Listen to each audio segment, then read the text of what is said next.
Seigneur, je te remercie, c'est toi qui passes devant nous. Nous ne savons pas comment tu fais, mais quand nous te voyons agir, nous sommes toujours étonnés.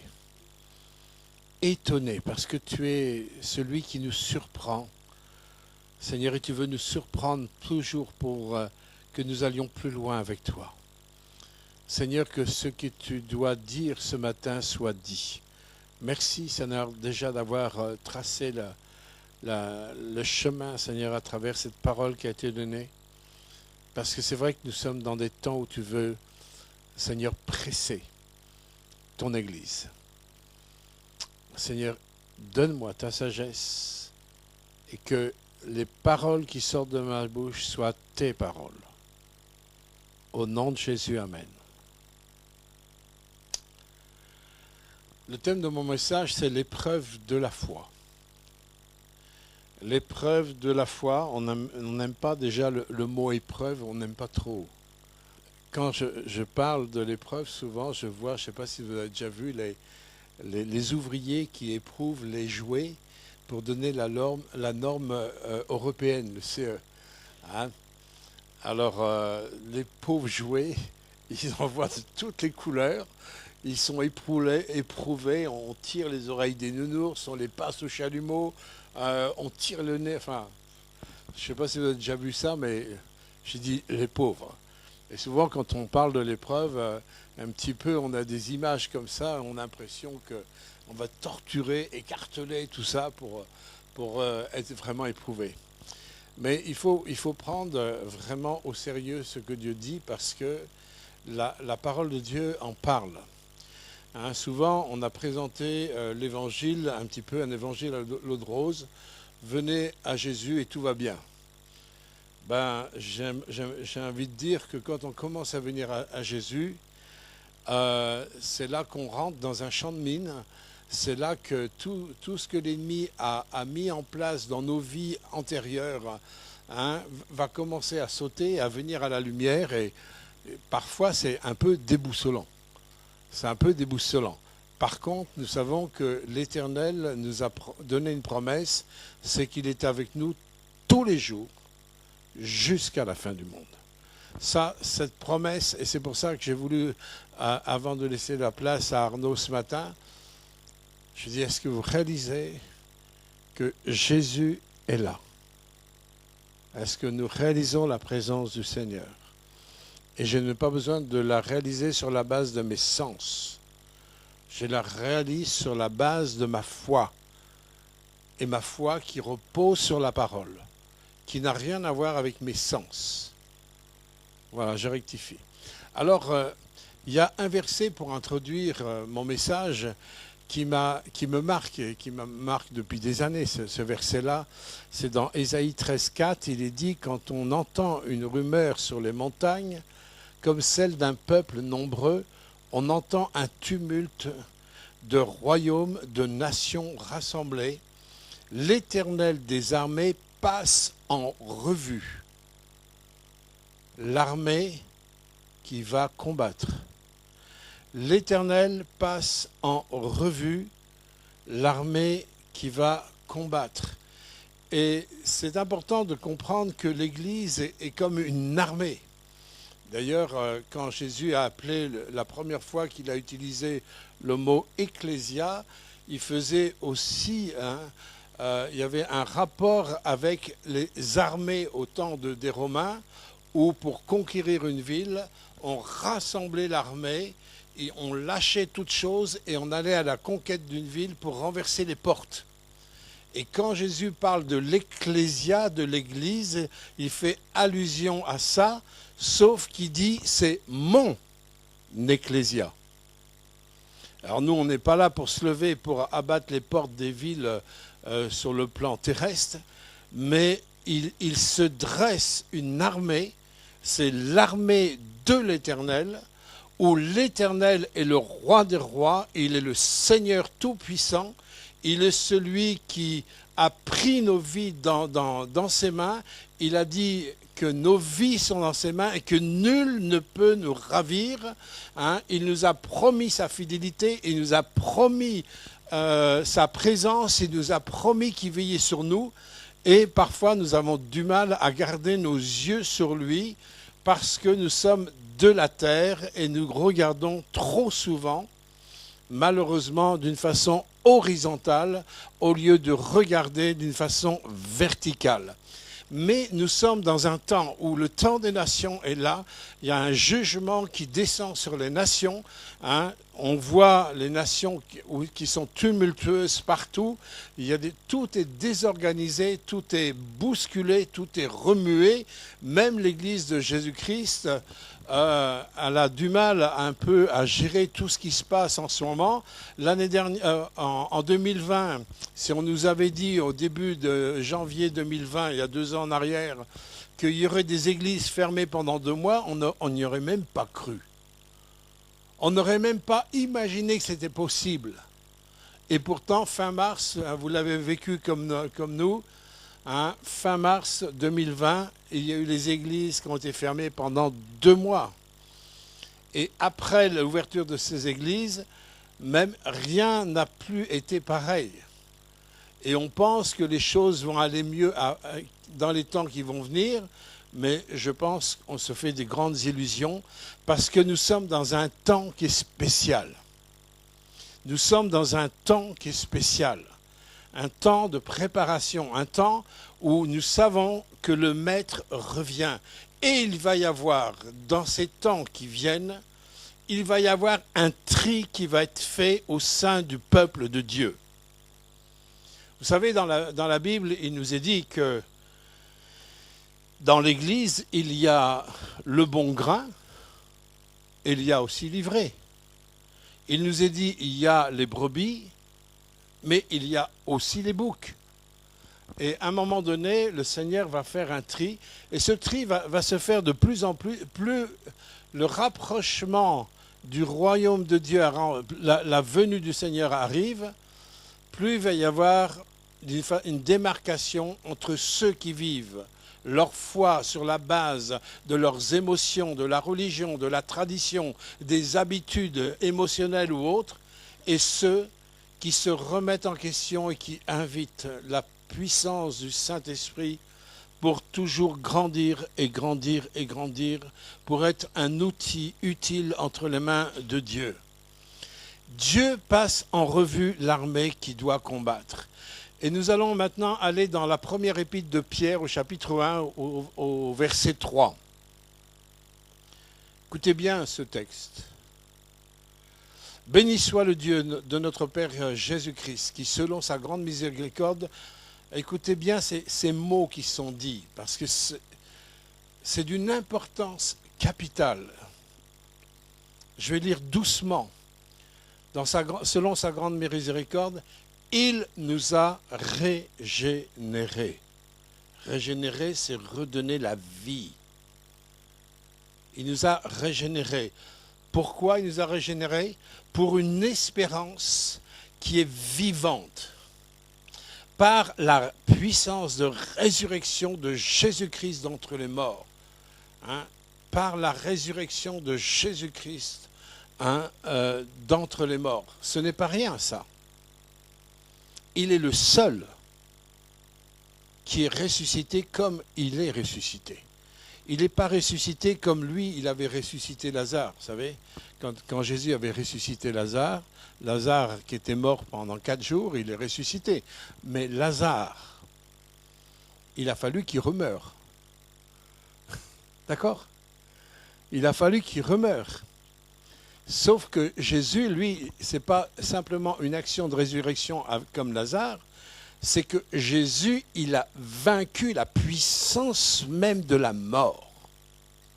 Et c'est cette révélation de la résurrection de Jésus a besoin de bousculer la profondeur de ce que nous croyons à l'intérieur de nous-mêmes, parce que cette puissance de résurrection est le socle, le seul socle de notre foi. L'apôtre Paul dit, si je remets en doute la résurrection de Christ, en fin de compte, ma foi, elle devient vaine. C'est-à-dire, ça devient vain. J'utilise, en fin de compte, je donne des coups d'épée dans l'eau, ça ne sert à rien.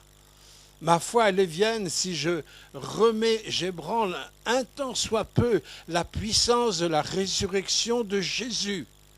Hein, l'apôtre Paul, qui avait de multiples connaissances, qui était un être honorable, qui était reconnu par tous, qui avait des connaissances, il a tout regardé comme de la boue à cause de l'excellence de la révélation de la résurrection de Jésus. Et je m'arrête là-dessus parce que c'est tellement, tellement important. Et tout ça, Jésus est ressuscité pour nous donner un pactole, un héritage qui ne peut ni se corrompre, ni se souiller, ni se flétrir, lequel vous est réservé dans les cieux. À vous qui, par la puissance de Dieu, êtes gardés par la foi pour le salut prêt à être révélé dans les derniers temps. Il y a quelque chose qui est lié par rapport aux derniers temps. Verset 6, il dit, écoutez mes bien-aimés, c'est là ce qui fait votre joie. Et je vous renvoie dans Néhémie, chapitre 8, verset 10. Néhémie, dans le livre de Néhémie, il est dit quelque chose d'important. Et quelque chose, on le sait dans la tête, mais en fin de compte, le verset qui est dans Néhémie, bien souvent, on l'écarte parce que ça nous paraît tellement impossible à le vivre. Néhémie dit que notre joie, la joie de l'Éternel, je ne sais pas si on a le... Tu peux me mettre Néhémie ? La joie de l'Éternel est ma force. Vous voyez, ne vous affligez pas, car la joie de l'Éternel sera votre force. Et la question, c'est, qu'est-ce que la joie de l'Éternel ? La joie de l'Éternel, vous l'avez dans le livre de Pierre. Verset 6. C'est là ce qui fait votre joie. Et on a du mal avec ce verset parce qu'il y a tellement de tristesse parfois dans nos cœurs, non ? Non, personne ne connaît la tristesse. Est-ce qu'il y a des personnes qui ne connaissent jamais la tristesse ? Qui lèvent la main ? Si vous levez la main, on a le journaliste de Paris-Normandie qui va venir mercredi matin, je vous prends en photo. Je vais vous mettre dans le Paris-Normandie et dire « Ah, une personne qui n'a jamais connu la tristesse. » On a un problème. On a un problème parce que Dieu dit « La joie de l'Éternel est ma force. » Et quand je vous donne aussi la référence de Philippiens 4, versets 4 et 5, Paul qui dit, et là aussi on est d'accord, mais en fin de compte on met ça de côté, on met tellement de bonnes choses de côté qu'on a du mal à voir les choses se réaliser en nous. Paul qui dit « Réjouissez-vous », il dit « Je le répète, réjouissez-vous toujours ». Ah, c'est un problème, on a un problème là. Réjouissez-vous toujours dans le Seigneur. Néhémie qui dit la joie de l'Éternel est votre force. Paul qui dit réjouissez-vous, je le répète, réjouissez-vous toujours dans le Seigneur. Là on a un problème. Et Pierre qui dit c'est là ce qui fait votre joie.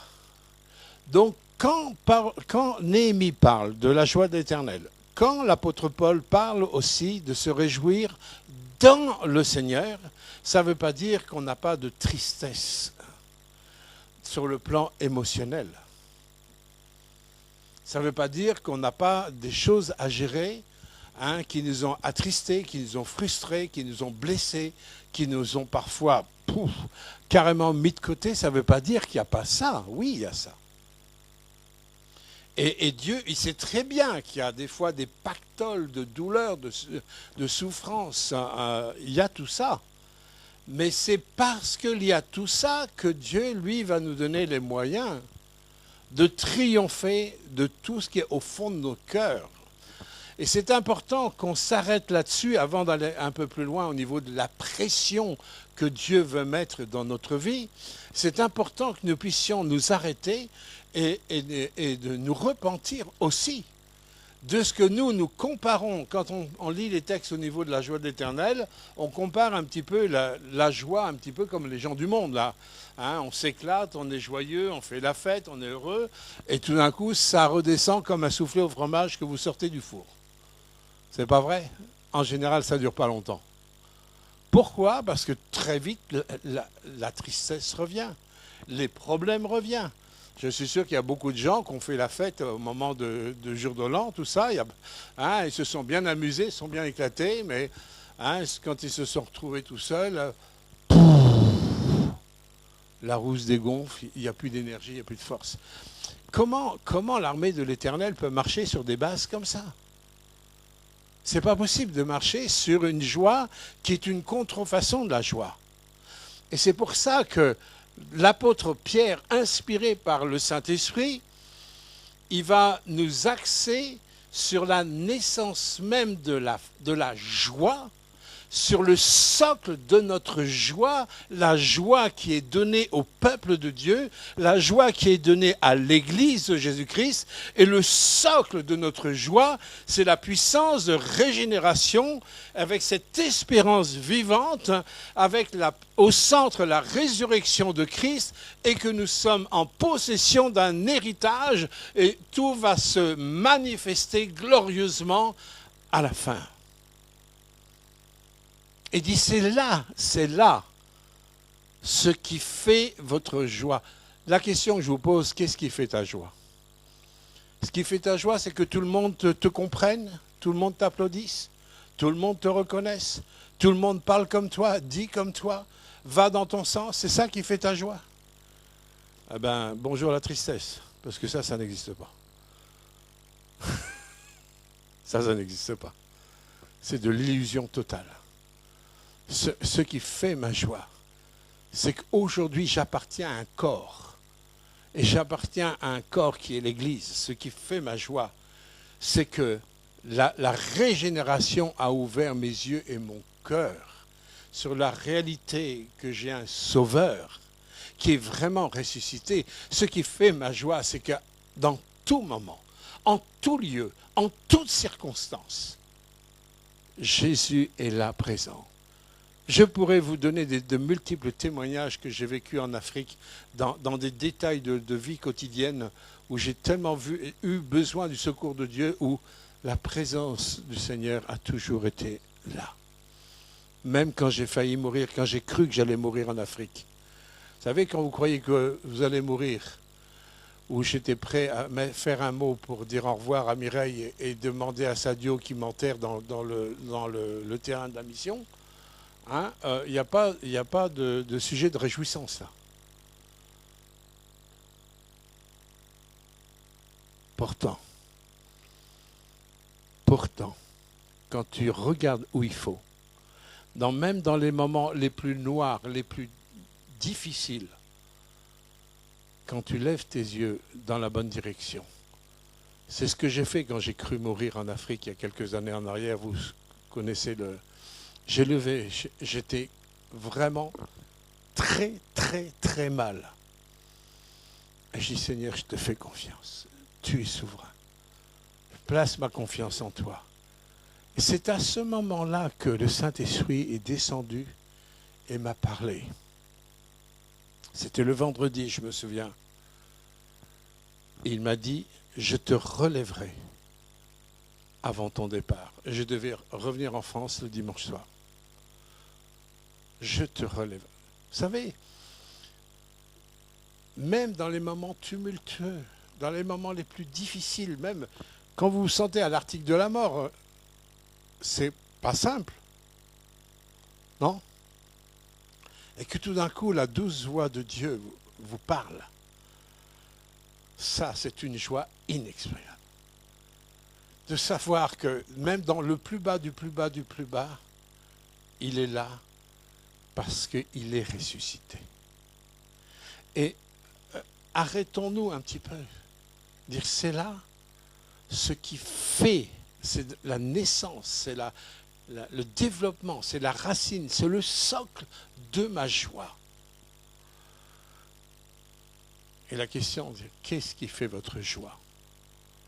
Est-ce que tu attends des joies qui viennent de l'humanité, de l'humain, d'une façon horizontale? Il y a des contrefaçons dans tout. Et les contrefaçons de joie, il y en a. Mais la joie de l'Éternel, cette joie qui est ma force, dont je vais tellement avoir besoin dans les combats, et je vais arriver, dans les combats qui viennent, on ne peut pas parler des combats si on ne revient pas sur les socles de base. Vous savez, quand j'ai fait mon armée, avant qu'ils nous envoient à faire la guéguerre dans les différentes missions qu'ils nous donnent de faire, eh bien, on apprend tout. On apprend les bases de la discipline, les bases de la hiérarchie militaire, on apprend les bases de la collectivité, on apprend les bases du maniement des fusils, différents fusils, les bases des techniques, des stratégies militaires. On apprend tout ça avant qu'on dise, bon, une fois qu'on a fait toutes nos classes comme ça, bon, maintenant on va pouvoir aller sur le terrain. Et là, avant qu'on aille sur le terrain, parce que mes bien-aimés, l'Église, elle est obligée d'aller sur le terrain. Et l'Église fidèle, elle est déjà sur le terrain. Dieu passe en revue l'armée qui doit combattre. Et l'Église fait partie de cette Église qui doit combattre, qui est là. Et le combat, il est essentiel, il est incontournable.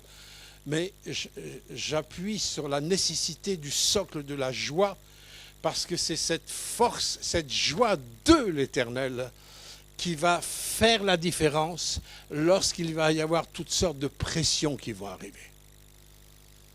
Quand vous n'avez pas ce socle de joie et que vous êtes dans l'épreuve, toutes vos tristesses reviennent et tout ce qui est négatif revient et vous n'avez aucune force pour entrer dans le combat. Alors que quels que soient tes problèmes, tes difficultés, ta joie, tu vas la découvrir dans Christ ressuscité, dans ton présent. Pas un Christ du passé, pas un Christ du futur, mais dans ton présent, dans le aujourd'hui. Dans le aujourd'hui, quelles que soient les circonstances que tu traverses, si lui est ta joie, tu vas être fort dans le combat. Je peux te garantir que tu vas être fort dans le combat. Alors pour terminer l'histoire de l'Afrique, pour ceux qui ne savent pas, quelques heures avant, le dimanche, quelques heures avant que je revienne en France, Dieu m'a complètement relevé. Et je suis arrivé en France, rétabli, je pouvais même reparler. Et Mireille était même venue à Orly me chercher, je me souviens, parce qu'au téléphone, j'avais même du mal à parler, j'avais plus de force pour parler. Et le lundi matin, quand elle est arrivée pour me voir, elle dit « Ah, quelque part, t'es en forme, tout va bien ?» Ben oui, tout va bien. Il y a le avant que Dieu parle, et il y a le après quand Dieu parle. Quand le ressuscité passe. Ah. C'est là la force du combat, mes bien-aimés. C'est surtout pas sur nous-mêmes. La force, on ne peut pas la puiser en nous-mêmes. Par contre, il y a des forces que Dieu nous donne à travers la puissance du ressuscité. Alors là, au verset 6, on reprend dans 1 Pierre, verset 6. C'est là ce qui fait votre joie. Virgule, alors on peut dire, pour encourager la joie, dit, quoique maintenant, puisqu'il le faut, donc il y a un impératif là, puisqu'il le faut, vous soyez attristés pour un peu de temps par diverses épreuves. Je veux dire, mais alors il faut savoir, on veut être dans la joie, c'est le socle de notre joie, et là, puisqu'il le faut, tu vas t'attrister. C'est paradoxal, non? Comment se fait-il que Dieu a un tel langage, a un tel système de pensée? C'est parce qu'il sait que la joie qu'il t'a donnée en Christ, elle est toute suffisante pour que nous soyons attristés par diverses épreuves. Car ces épreuves-là, il est dit, qui est plus précieuse que l'or périssable, qui cependant est éprouvé par le feu, et pour résultat la louange, la gloire, l'honneur, lorsque Jésus-Christ apparaîtra.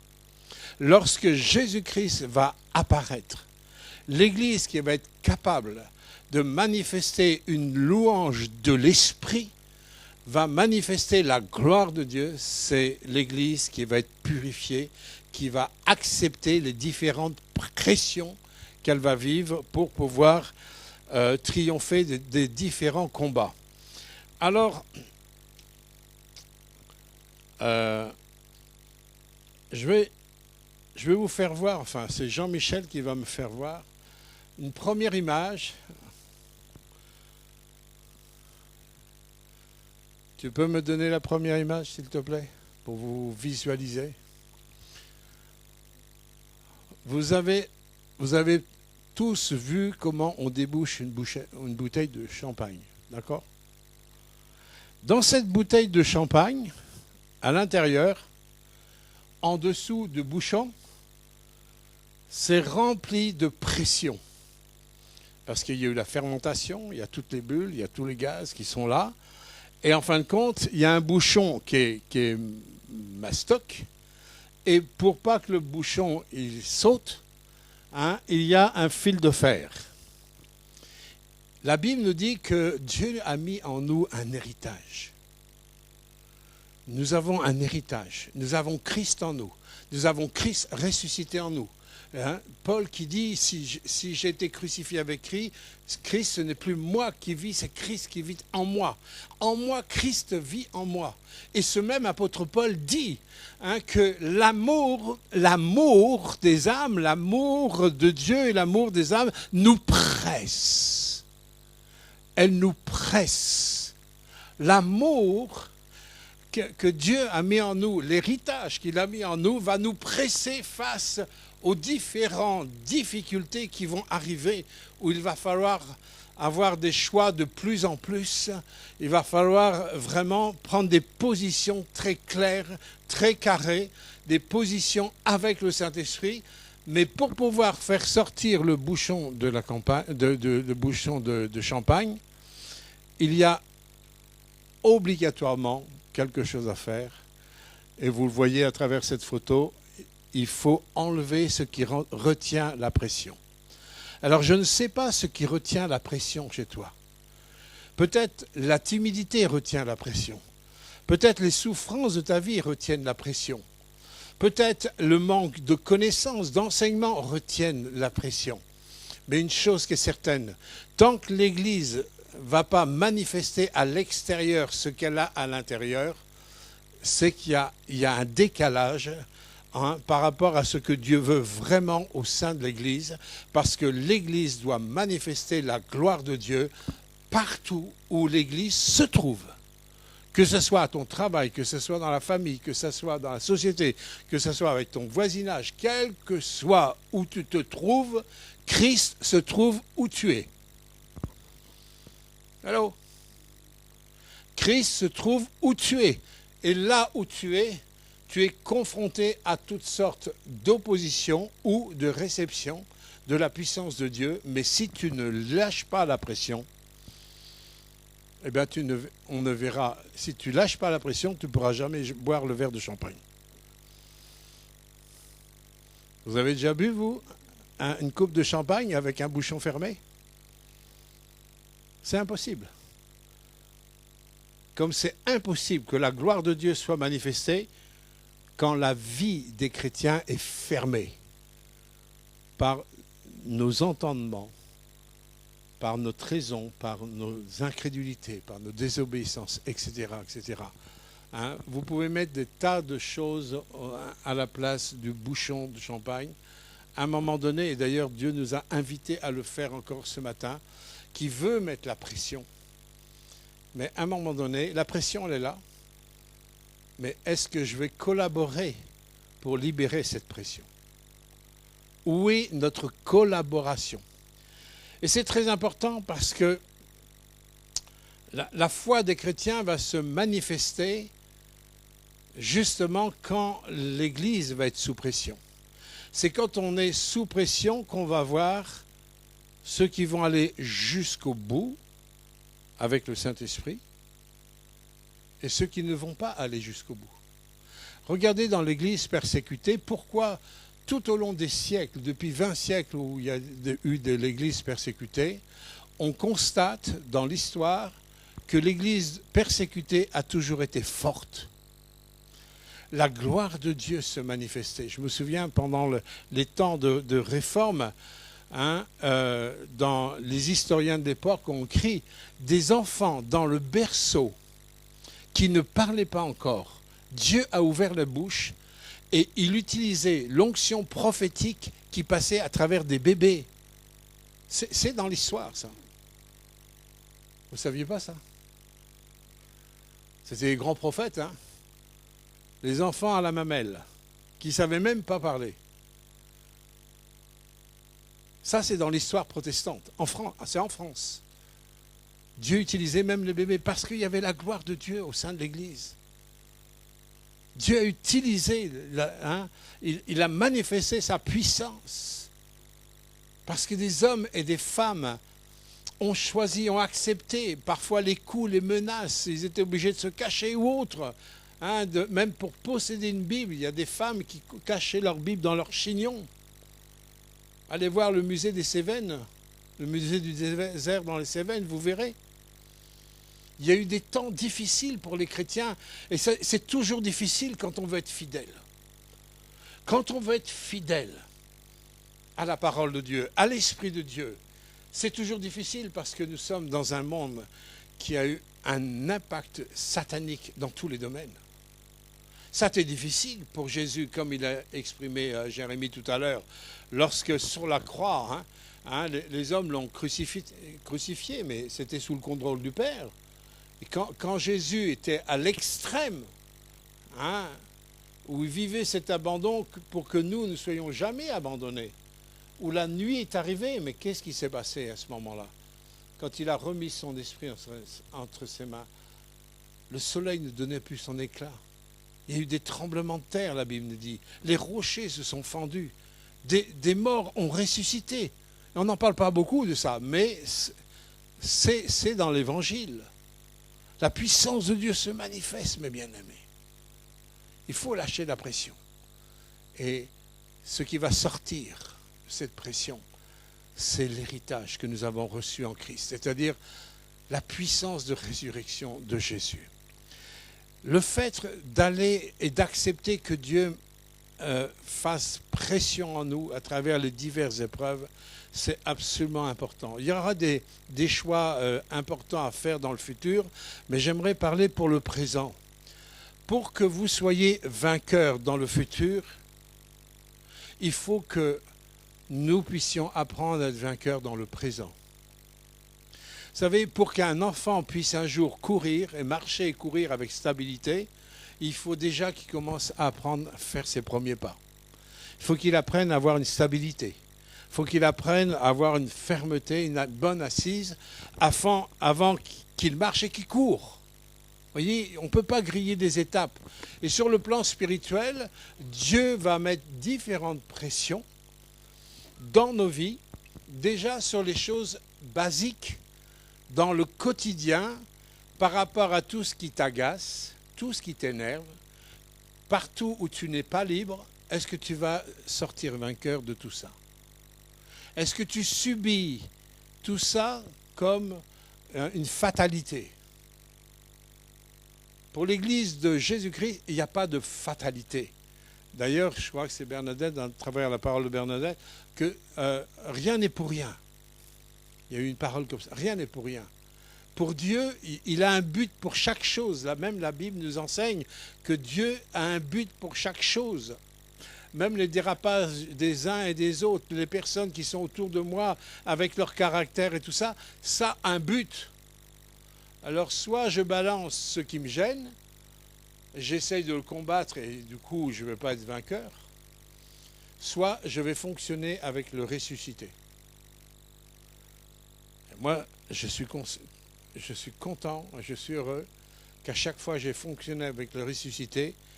Et la dernière fois, c'était avec ma perte de sang que j'ai eue importante au mois de septembre. j'ai choisi de faire confiance et ressusciter. Et j'ai écouté ce qu'il faisait, ce qu'il me disait dans mon cœur, et je me suis soumis à ça. Et je suis heureux de ça, parce que je l'ai vu encore une fois intervenir et agir. C'est là qu'on apprend à être vainqueur, mes bien-aimés. C'est là qu'on apprend à triompher déjà dans notre quotidien. Moi, je ne sais pas les combats que vous avez sur le plan strictement personnel. Mais ce que je sais, c'est que vous avez tous des combats. Et ça, si vous dites que vous n'avez pas de combat, je dis, on va prier pour ton mensonge, là. Mais que vous ayez des combats, mes bien-aimés, c'est normal. Pourquoi? Parce qu'il faut, dans un premier temps, il est nécessaire que ta foi soit éprouvée. Il est nécessaire. Et vous savez, il compare avec l'or qui est éprouvé par le feu. Vous savez pourquoi on éprouve l'or par le feu? Parce qu'il y a des scories dans l'or qui ne sont pas de l'or. Le but de ça, c'est qu'il n'y a pas d'or qui est pur à la base. Alors on est obligé de monter l'or à une intensité, à je ne sais pas combien de degrés, énorme, jusqu'à ce que toutes les scories puissent disparaître par le feu. Et quand l'or refroidit, là c'est de l'or purifié. Et c'est intéressant que Pierre prend cet exemple qu'au niveau de notre foi. Et notre foi, elle est encore beaucoup plus précieuse que l'or périssable. Pourquoi Dieu dit ça? Parce que c'est par la foi que tu vis. Si tu n'as plus la foi, tu ne vis plus. La foi, elle est au centre de ce que je vis avec Dieu et Dieu avec moi.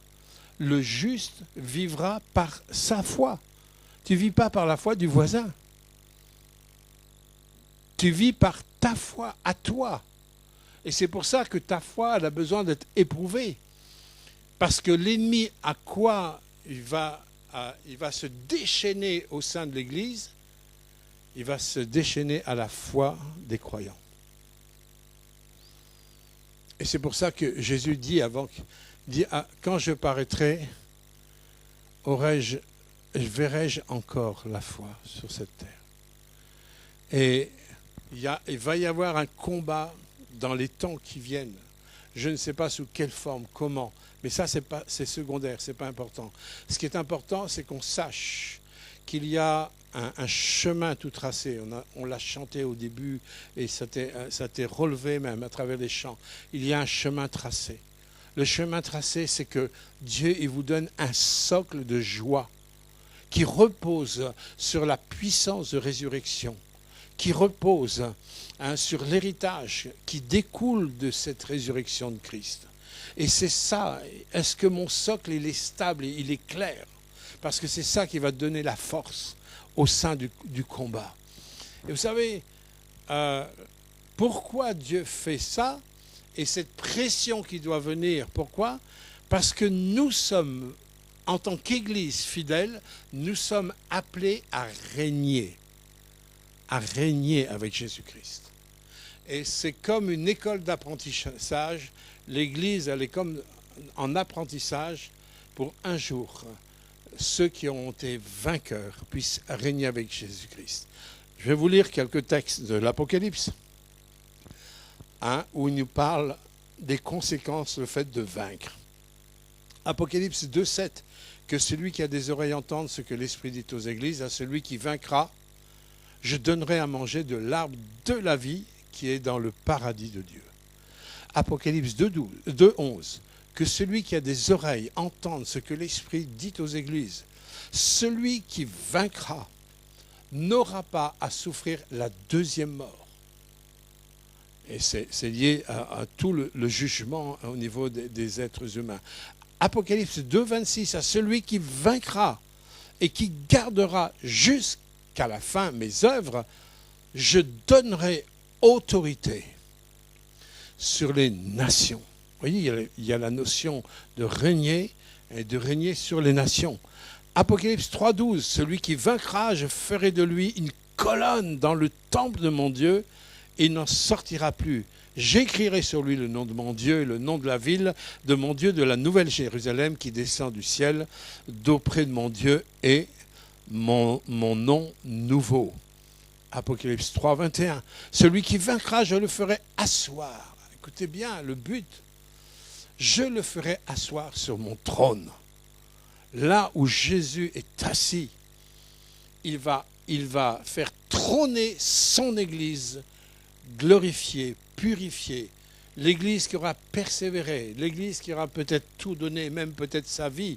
Cette Église qui sortira vainqueur parce qu'elle n'aura pas renié son Sauveur et qui aura été jusqu'au bout. Hein, cette Église-là, Dieu va l'asseoir sur son trône. Cette notion de vaincre, comment elle se concrétise dans la vie des serviteurs de Dieu. Et l'autre jour matin, dans mon culte personnel, j'étais en train de lire la Bible. Et je lisais, en fin de compte, ce que Dieu a demandé à Abraham. À un moment donné, Dieu dit à Abraham, tu vas demander à tous les hommes d'Israël qu'ils soient circoncis. Je me suis arrêté là-dessus. Et je me suis dit, mais si toi, Seigneur, tu me demandais ça aujourd'hui, que j'aille voir tous les hommes de l'Église et que je leur dise, quick, est-ce que je le ferais? Je me suis rendu compte que, à ma grande honte, je ne le ferais pas. Pour X raisons, à cause, bon, c'est pas évident, c'est pas facile, mais dans mon contexte où je suis, je dis non. Et je me suis rendu compte, je dis, mais Seigneur, on est vraiment incapable de t'obéir même. Même de t'obéir, on est incapable. Et là, c'est là qu'on se rend compte qu'on aime Dieu, on veut, on a des bonnes intentions, on est sincère, on est honnête, tout ça. Mais le problème, c'est quand on est au pied du mur. Au pied du mur. Ah, c'est une autre affaire. Regardez ce que Dieu a demandé aussi à Noé. Il lui a demandé de construire une arche en plein désert. Comment sa foi a été éprouvée là? Elle a été éprouvée parce que Dieu lui a demandé un ordre, de faire quelque chose. Est-ce que Noé a demandé le conseil des aînés, des anciens, hein, dans sa génération? On va réunir tous les plus aînés. Voilà, l'Éternel me demande de construire une arche. Mais il aurait été balayé en 5 minutes. Noé, il aurait été balayé en 5 minutes. Les anciens lui auraient dit, mais ça ne va pas, ça ne s'est jamais vu ça. Tu es complètement fou, tu ne vas pas construire un bateau en plein désert. Hein, si on construit un bateau, c'est au moins à côté de l'eau, mais pas en plein désert. Vous voyez, il faut faire attention quand Dieu va éprouver notre foi. Parce que quand Dieu met la pression et éprouve notre foi, on est parfois très seul. Très seul. Parce que si on écoute Pierre, Paul ou Jacques, ils vont vous apporter leur raisonnement, ils vont vous apporter leur état d'esprit, ils vont vous apporter leur expérience ou leur sagesse. Je ne dis pas qu'il faut fonctionner tout seul. Mais quand il y a un moment de pression du Saint-Esprit dans notre vie, où vous savez, quand moi j'étais à Diatakunda, que je sentais la vie qui s'en allait, j'étais très seul. Quand, pour gérer l'annonce des 2 cancers que j'avais eus il y a 5-6 ans, j'ai été aussi très seul. On ne peut pas partager, il y a des choses qu'on ne peut pas partager là. Quand j'ai eu ma perte de sang la dernière fois, j'étais aussi tout seul. Et on est tout seul. Ne compte pas. Hein, à ce moment-là, quand il y a la pression, c'est important que c'est une affaire entre toi et Dieu et toi. Hein, je pense aussi à Arnaud dans son témoignage, quand il a eu son problème de cancer, c'est tout seul. Il a reçu le verset clé, le verset qui l'a porté, le verset de la parole qui l'a aidé à traverser cette situation. Mais c'est seul. Et c'est là que lorsque tu es tout seul face à des pressions, n'oublie pas, Dieu t'amène dans une solitude, il t'emmène dans ce désert quelque part où il y a une pression pour pour que tu lâches le bouchon de champagne et tu laisses aller la vie du ressuscité en toi. Est-ce que vous m'entendez là? Est-ce que vraiment vous m'entendez? Est-ce que vous comprenez ce que j'essaye de vous transmettre? Parce que je sais que vous allez en avoir besoin. Est-ce que vous entendez vraiment, pas simplement comprendre les mots que je dis, est-ce que vous recevez le message? Noé a été très seul face à la construction de son arche. Béni soit Dieu de ce que Noé a obéi à l'Éternel. Nous ne serions pas là sinon.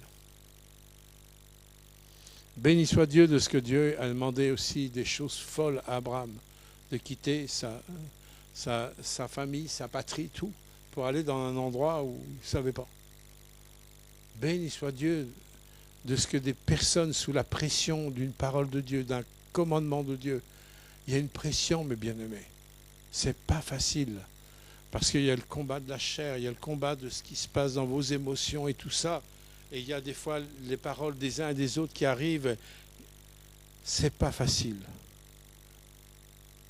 Mais vous avez celui qui va vous tenir vainqueur dans ce pas facile. C'est là qu'il faut venir dans le socle de la joie d'Éternel. Seigneur, tu es là. Tu es ressuscité. Tu vis en moi. J'ai un héritage. C'est là qu'il faut que vous allez grandir dans un cœur, un face à face. Il va y avoir une force qui va se dégager. Parce que vous allez vraiment faire confiance. Vraiment. Hein, vraiment faire confiance en le ressuscité qui est en vous. Vous avez encore des tas d'autres exemples que Dieu a demandé même à David, à Joseph, même à Marie, où Dieu leur a demandé des trucs qui étaient quand même... quand on voit David...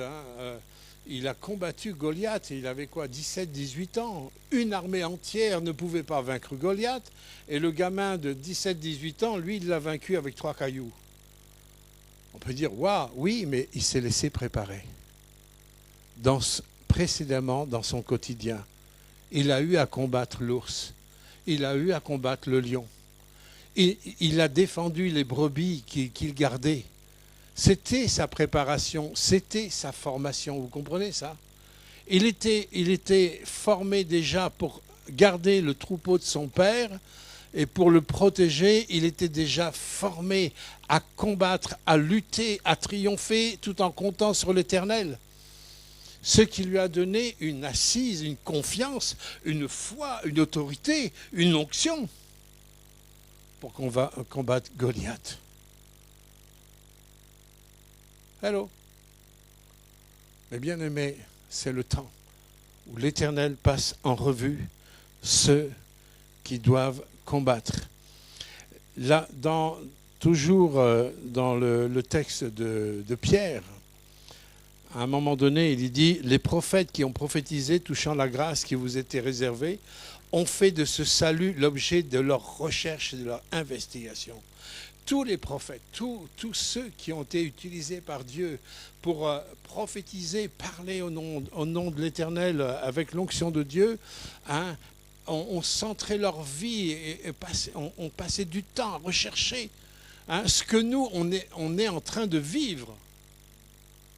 Les dimensions du salut où l'Église est en train de vivre ces derniers temps.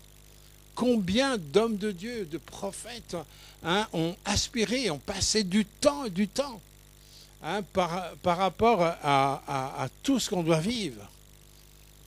Mais aujourd'hui, on est dans le cœur de ce que eux, ils ont recherché, de ce que eux ont passé du temps pour sonder la pensée de Dieu, les Écritures, etc., etc. Là, aujourd'hui, on est dedans. C'est le temps, mes bien-aimés.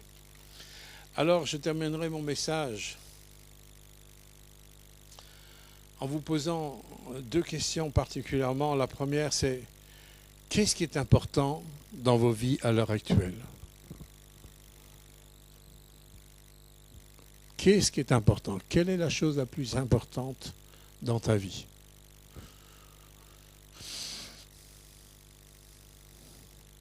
je ne demande pas de me répondre, mais je me demande de vous répondre à vous. Qu'est-ce qui est le plus important? Qu'est-ce qui est la priorité de toutes les priorités, de toutes les priorités, de toutes les priorités? Qu'est-ce qui est le plus important? C'est à vous de répondre devant Dieu et de voir ça avec le Seigneur. Et la question est, qu'est-ce que Dieu me demande ou m'a demandé où il n'y a pas eu de réponse de ma part? Qu'est-ce que Dieu nous demande ou nous a demandé dans le futur et il n'y a pas eu de réponse? Là aussi, dans les paroles prophétiques, Dieu disait, mais combien de fois je vous ai interpellé, je vous ai parlé et il n'y avait pas de réponse. Je terminerai juste pour que nous puissions apprendre à gérer. Dès maintenant, à gérer ce qui va venir et ce qui est dans mon quotidien. Et revenons en arrière et regardons toutes les fois où Dieu nous a demandé quelque chose qu'on n'a pas fait. Et si le Saint-Esprit met le doigt sur quelque chose, ben, la Bible dit, si quelqu'un a péché, qu'il confesse son péché. Et Dieu, qui est fidèle et juste, il va vous pardonner. Il va vous effacer. Et maintenant, comme Jésus a dit à la femme adultère, va et ne pêche plus. Et comment ne pas pécher? En obéissant à ce que Dieu nous a demandé. Et c'est dans chaque acte que Dieu nous demande de faire quelque chose que je vais libérer la pression qui est en moi, la vie qui est en moi, que Dieu a placée au fond de mon cœur. Amen. Seigneur, je te remercie pour ce message. Je sais que tu nous as parlé, Seigneur, ce matin. Depuis le début du culte, tu nous as parlé. Et nous te remercions, Seigneur, parce que de plus en plus, ta voix va être claire. De plus en plus, Seigneur, ton chemin va être aussi tellement évident dans le cœur de ceux qui te font confiance. Je te remercie, Seigneur, parce que tu descends, Seigneur, tu descends de plus en plus dans le fond de notre être, dans le fond de nos cœurs, Seigneur, et quelles que soient les pressions que nous vivons. Et Seigneur, nous voulons libérer, Seigneur, la puissance de résurrection que tu as mis en nous. Que cette vitalité, cette force, Seigneur, se dégage de nous et donne-nous d'apprendre à être obéissants. Nous confessons que naturellement, nous sommes incapables de vraiment t'obéir. Nous le reconnaissons, Seigneur, et nous nous humilions devant toi. Mais cet héritage que tu as mis en nous, cette semence incorruptible, cette vie de Jésus-Christ en nous, c'est elle qui nous rend capables. Et Seigneur, nous voulons libérer cette vie pour nous rendre capables d'obéir comme tous ceux qui nous ont précédés et t'ont obéi.